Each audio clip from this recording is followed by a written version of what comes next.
So Nevada, as you know, has mostly been a blip in the road for most candidates. Really, most candidates are putting their sights towards Super Tuesday. But Marco Rubio is someone who has roots in this state, right? He was a Mormon for a time. He lived there until he was in 8th grade. So they've really flooded the state with resources. But Ted Cruz is not someone to count out in this battle. And you're right, before today with this headline that he fired Rick Tyler, I think, this was an aggressive fight for second place. I think it still will be, but this is not the headline that Cruz wants going into tomorrow. So it's really going to depend. He's got Robert Eitoven leading his campaign, who ran Adam Laxalt's huge upset bid for Attorney General. So he knows the conservative base there. He knows how to turn out rural voters who are immensely important in this race. So it's going to depend. It's going to be, you've got Cruz on the one hand with a lot of clout with rural voters, and then you've got Rubio on the other with inroads in the Mormon community. So which prevails in the end? That's going to be the question, I think, tomorrow. It'll be interesting to see this state play out. And of course, Donald Trump is leading in this particular state. And I've never had a primary where we were talking about the second place as though it really was like a first place win. But we've seemed to have been doing that since New Hampshire.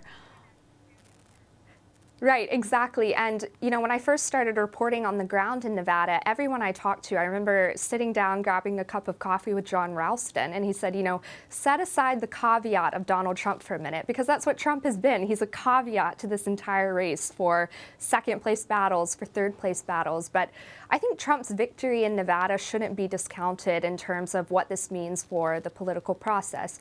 This is a state where ground games, organization, those kind of phone banking, meticulous door-knocking operations matter so much because the caucus system is a nightmare. It's only been there since 2008. These are not Iowans who have been doing this for 7 generations, who know this like the back of their hand. These people don't really know how to caucus for the most part. So they really rely on candidates like Rubio and Cruz and their team to instruct them what it takes to get out to vote.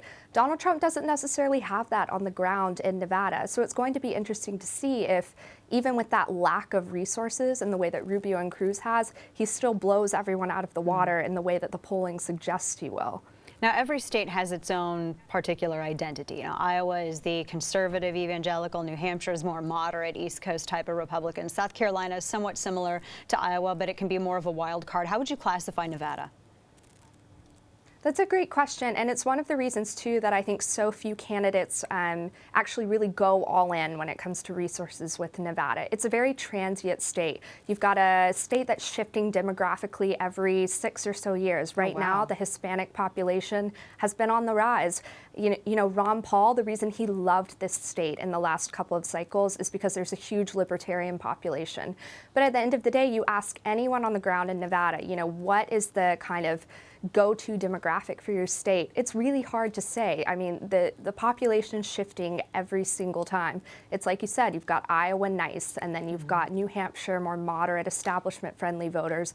It's difficult to know who to court in Nevada. I'd say the demographic worth banking on probably more than anything is the LDS population.